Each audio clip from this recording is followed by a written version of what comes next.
Who invented Bitcoin? I mean, no, not me. But wouldn't you like to know?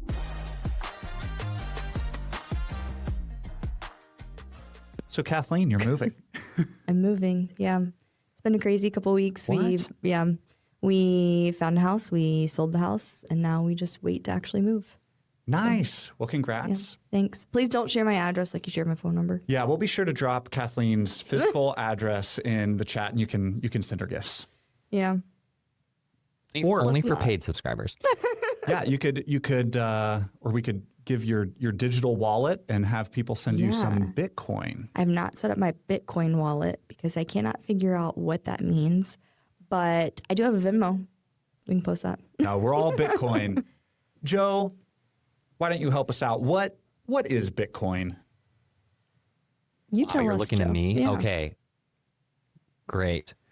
Bitcoin, yes. I got to give a shout out to Crystal Gattis on Spotify, who commented suggesting we talk about this topic. So thank you, Crystal. In my mind, it is a digital currency. Like, people are using it to make transactions and to store wealth and all this stuff. There's no physical Bitcoin from what I understand or would guess. And yeah, it's like a just digital currency. Yeah. Yeah, I think that's honestly pretty good. Yeah. And this, we should say, this will be the basics of Bitcoin. The beginning basics for beginners by beginners for basic beginning learners. That's right. So Bitcoin is the original cryptocurrency, and the motivation was saying, hey, we want a currency that is peer-to-peer that doesn't have to go through the government. Yeah. And so it is a digital currency where the ledger of transactions is a blockchain, which we can try to briefly explain, that is public and everyone can see it. So as opposed to, you mentioned Venmo, instead of, if I send you money through Venmo, then you and me know about it and Venmo knows about it. Right. And Venmo can confirm it, make sure it's, And they take the money out of my account and put it in your account. And that's really the issue that cryptocurrency and blockchains are solving is, imagine if a dollar has a serial number and I say, hey, Joe, I'm going to try to give you this dollar digitally. Here's the serial number of the dollar. The problem is you have it, but I still have it. And we need to somehow transfer this digital asset from me to you. And so the blockchain is the digital ledger, and they accomplish it basically by saying, we're going to publicize to everyone, and anyone can go check that Jason used to have it, but now Joe has it. So now if Jason tries to use it, we go, no, we can all see, not just Venmo, the whole world can see that this Bitcoin has been transferred from Jason to Joe. right. Clear enough? Well, I want for the record, and all the world to know that I will take all of your digital dollars, Jason. You can go ahead and transfer that to me. Okay. Yeah. Well, my first follow-up question is, who in the world invented this thing? Like that, this is so crazy that I understand the concept and the principle, but to actually apply that in a vetted technology that works, because, a lot of security implications with what you're talking about. Who invented Bitcoin? I mean, no, not me. But wouldn't you like to know? Nobody really knows who invented Bitcoin. Lately, it's been probably the reason why this question has come up is because there was a New York Times article kind of investigating who people believe the inventor of Bitcoin was. So Satoshi Nakamoto is the pseudonym that was responsible for publishing the original white paper explaining Bitcoin, the one that said, we think there's a problem, we think this is a solution.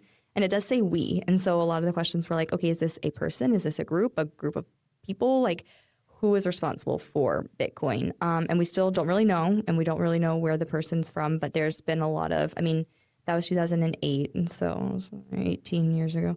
There's been a lot of, conjecture around who it is. What we do know is that the person appeared on the white paper introducing what Bitcoin is.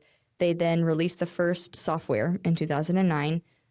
They have communications online, but never in person. And then they stopped kind of publicly communicating after a couple of years. And they also, this Satoshi Nakamoto owns a lot of Bitcoin that has never owns this foundational block of Bitcoin that has never moved. So there's whoever it is, assuming they're alive and assuming it's one person, they have roughly $100 billion in Bitcoin that they are just sitting on. They're not using. It's just it's there. The way, so Bitcoin is held anonymously, right? We can get into it more, but there's usernames attached to it, and not like Christian chick 24/7, like a string of letters and numbers that's allows you to remain anonymous. And so we can't really look at it and be like, oh, this person owns, this big chunk of Bitcoin that's never moved. So this person is the creator of Bitcoin. But we know user whatever owns this chunk. Now, as soon as that person moves that chunk, they might be able to, I don't know, do some digging and figure out who it is. So if the person moves their Bitcoin, we'll know who it is. But if they don't move their Bitcoin, they don't have the money. Yes. Yeah. So there is this tension of Bitcoin is kind of famously used by drug dealers and criminals somewhat. But the irony is it's not anonymous. It's actually inherently very public. It is, you can hide behind a pseudonym, you can hide behind a username, but there is this ledger that tracks where everything goes. And so certainly if this block of original Bitcoin that is owned by Satoshi was moved, it would increase the likelihood that we'd be able to figure out who it is. It could also just be used, someone could come forward and say, I am Satoshi and I will prove it. I will sell some of the Bitcoin that has never moved. And that would be the only kind of definitive evidence that this person is who they say they are. Yeah. That's helpful. Yeah, although we didn't give away Kathleen's new address, Kathleen just gave away Jason's instant messenger screen name. So Christian chick 24/7. That's right. He's still on AIM on weekends. Yeah, that's right. Okay, so you mentioned whoever this is, they're sitting on a whole pile of Bitcoin. How much is Bitcoin worth, actually? Let me pull up the live data. Yes. Any guesses? Oh, don't look. Well, All right, what do you think, Joe? One Bitcoin's worth $80,000. $74,000, $74,057.80. Yeah. But it could be 80,000 by the time this airs. Yeah. That's part of it. What's the most it's ever been worth? True. I think 120. It was 126 October 5th. Yeah. That was the all-time high. Yeah, that's the all-time high. Wow. Crazy. Just a little old coin. So there are no actual coins. I think, Joe, you might have said that. But just for clarity, this is fully digital. These are Stanley nickels and Shroot bucks. That's right. Fully made up. Hey, it's Zan from The Pour Over. I recently ordered a few sweaters from Quince to refresh my spring style, and I've basically unintentionally created a capsule wardrobe. The quality is so good and they're so cozy and versatile that I can and want to wear them on rotation every day. I'm officially sold on Quince. I'm constantly filling my cart with different home pieces, kids' clothes, more clothes for me, and fun, fancy-looking but affordable accessories. You really can't beat the price to quality ratio. Refresh your spring wardrobe with Quince. Go to quince.com/TPO for free shipping and 365-day returns. Now available in Canada too. Go to quince.com/TPO for free shipping and 365-day returns. Quince.com/TPO. Okay, that I have to ask, how do you get Bitcoin then? Because, we're just so used to dollars and physical money. How do you get Bitcoin? All right. So there are two ways that you can own Bitcoin. The first is that you can mine it. And I will be honest, I have no idea what this means. I understand the general concept, but I do not really practically understand what it means. Mining it so computers mine Bitcoin. Mm-hmm. It is effectively, they are having to solve a very complex math equation. There are lots of computers that are competing to try to solve this equation.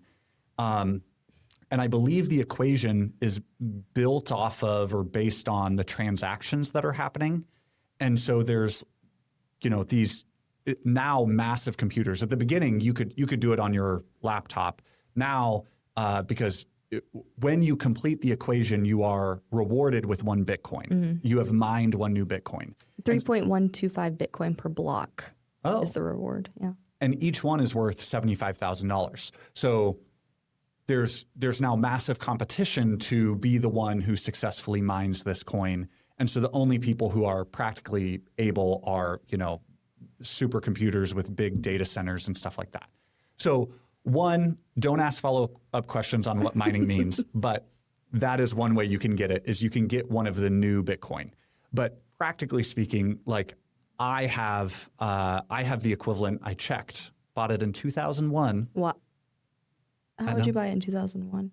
Or 2021. 2011? No, 2021. Let's get our story straight. That's right. It's already falling apart. 2021. Hindsight's 2020. I should have put in more than $25, but I put in $25, and so That's a gamble. I'm sitting on $53. No way. I know, in Bitcoin. And that just meant that I bought at the time $25 worth, so 0.0001 or whatever Bitcoin from someone who was willing to sell it at that price. And so we were talking about there's a finite amount. The most there ever will be is 21 million Bitcoin.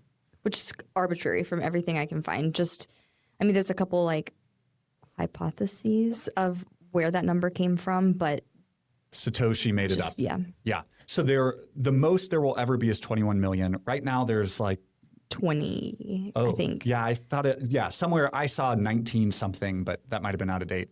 And roughly 20 million. Okay. So there only ever will be 21. And then once they're all mined, the only way you can get it is trading. And so the idea is that, it's a scarce asset, whereas compared to the US dollar, the Federal Reserve keeps printing more and more money.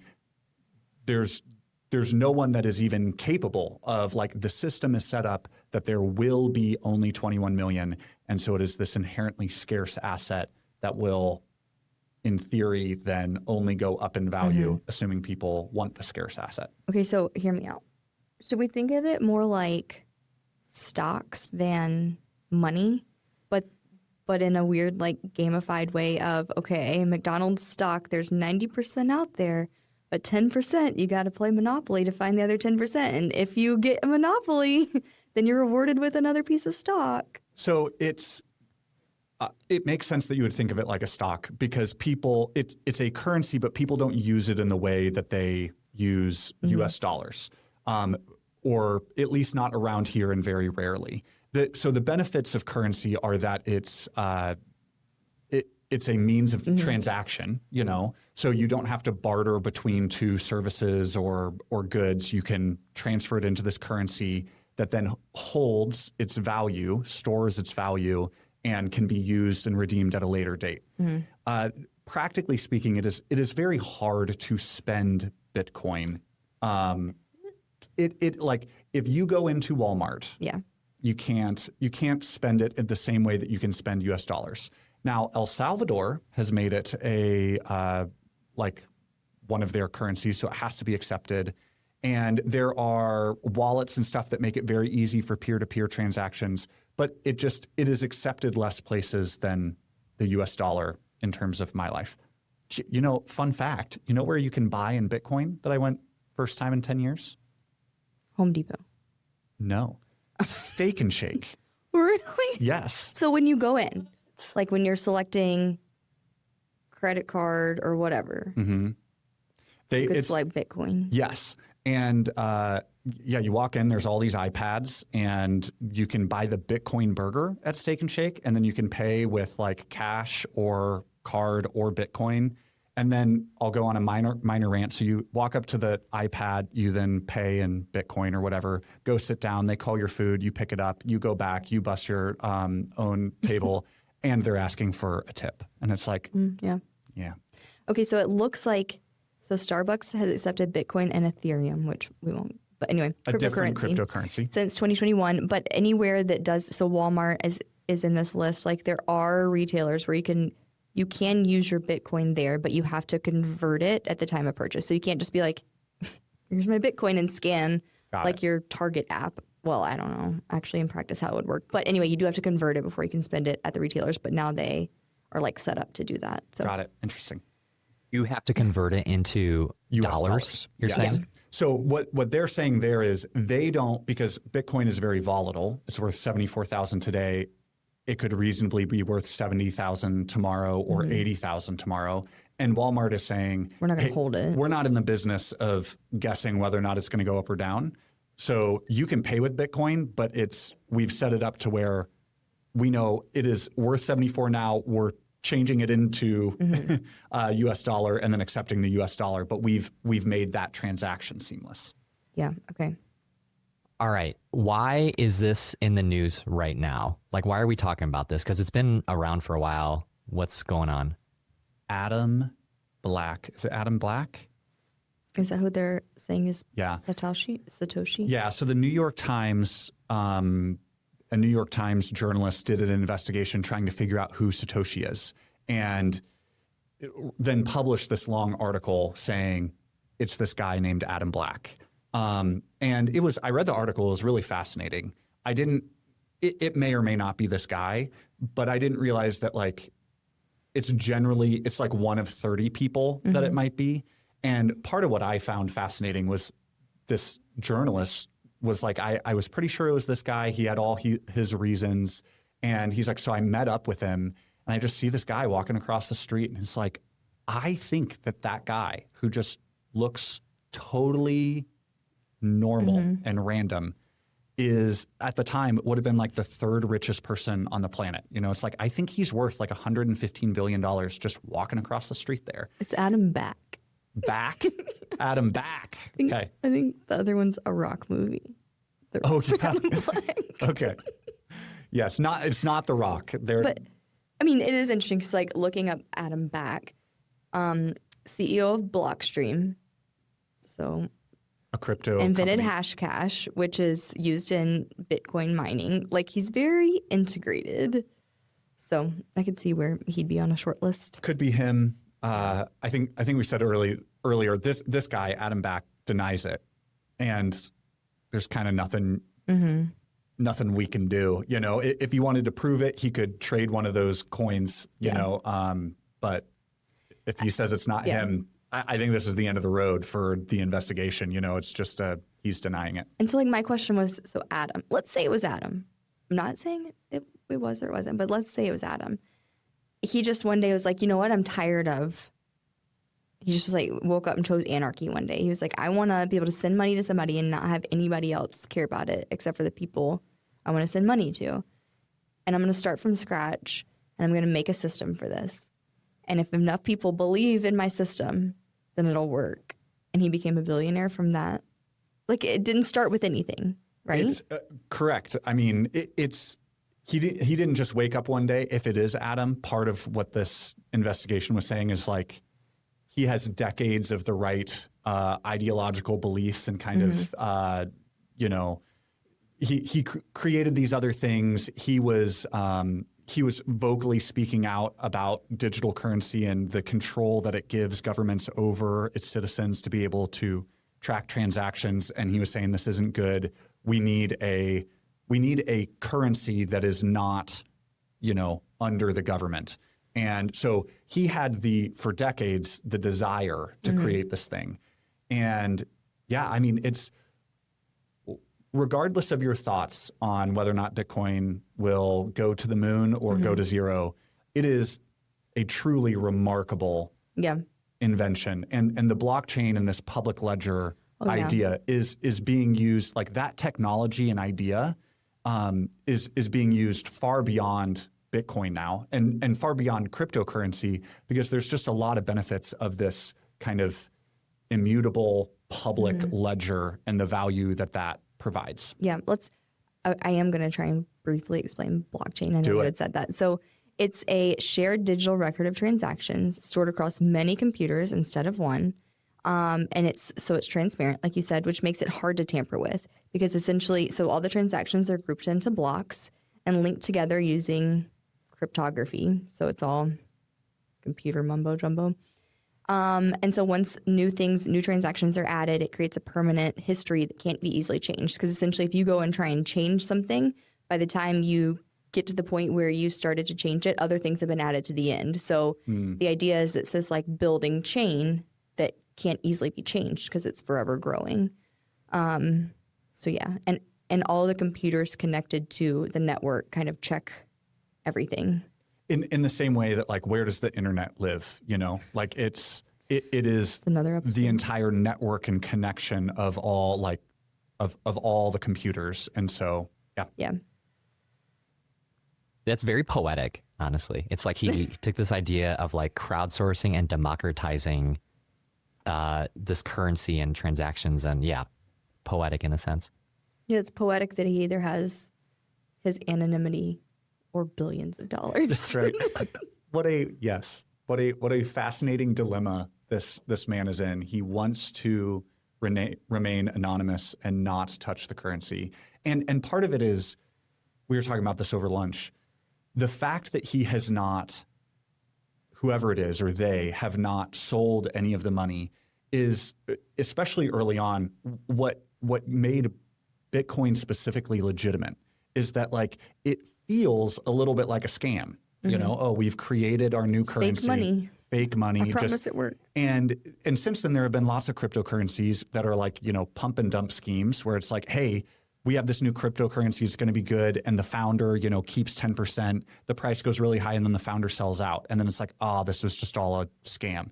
So the fact that this guy has not touched it is like, no, I believe in the future of this. I believe that this will actually be a essential part of a functioning global economy. And it really has for, I mean, we have the privilege of the US dollar has its problems and, you know, people are bothered by inflation, rightfully so. But inflation is relatively very stable.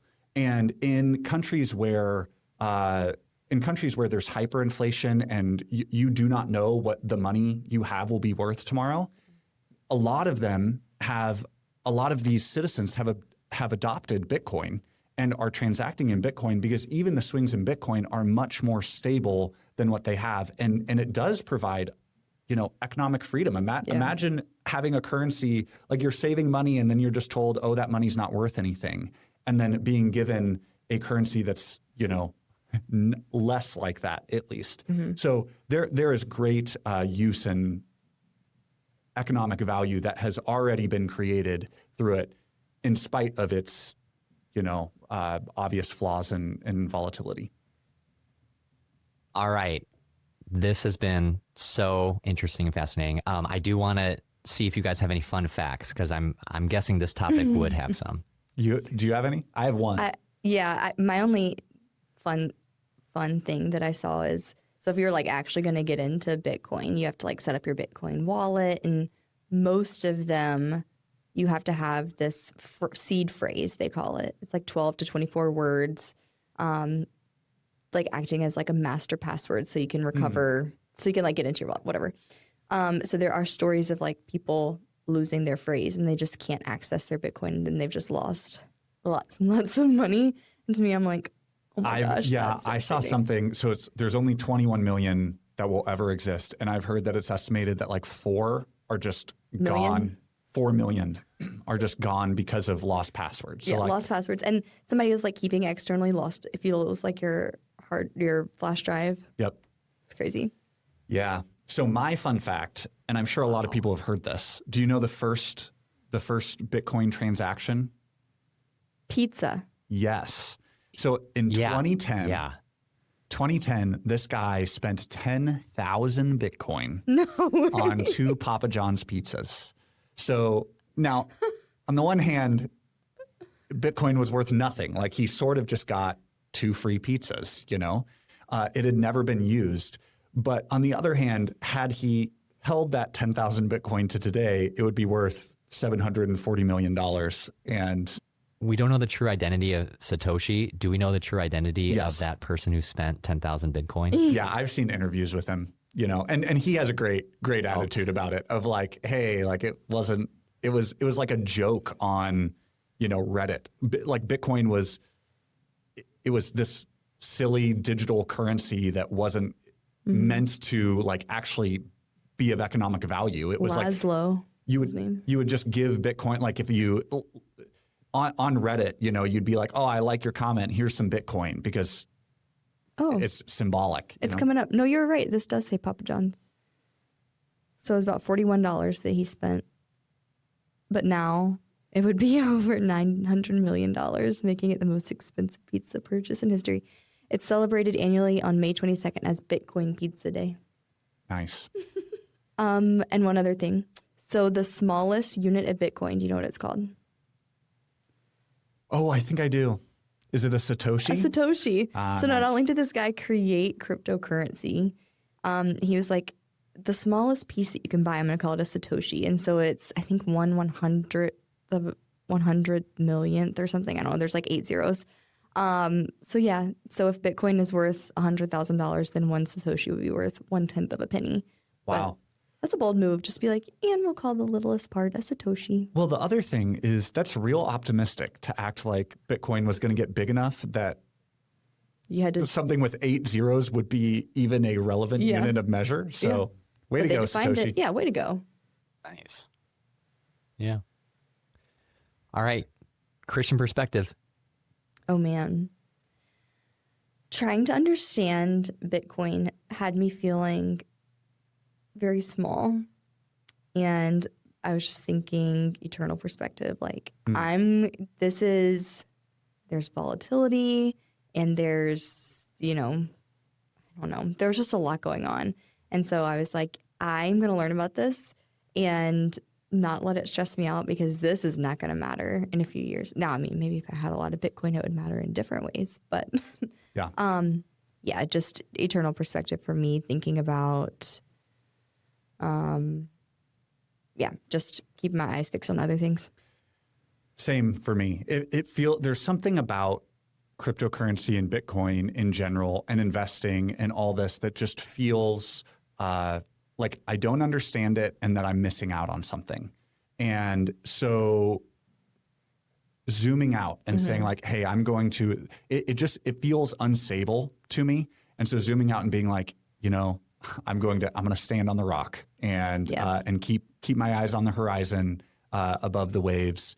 And so that was the reminder for me is like, hey, I need to zoom out and keep the number one thing and not think about what if I had put more than $25 in Bitcoin and stuff like that. Yeah. So good. Yeah, thanks for the Christian perspective, guys. Well, thanks everyone for joining us on another episode of TPO Explains. As a reminder, you can watch this episode on YouTube and Spotify.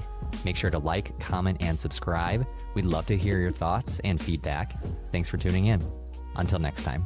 Bye.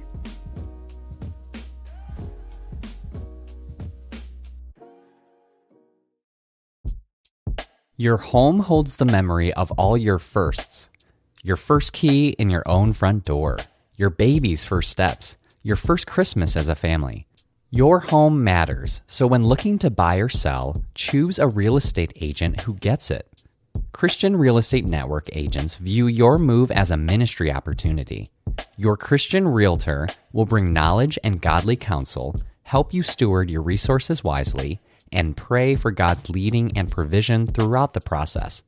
Visit www.hismove.com today and get connected with a Christian realtor who understands that every moment and first is part of the story God is writing for you.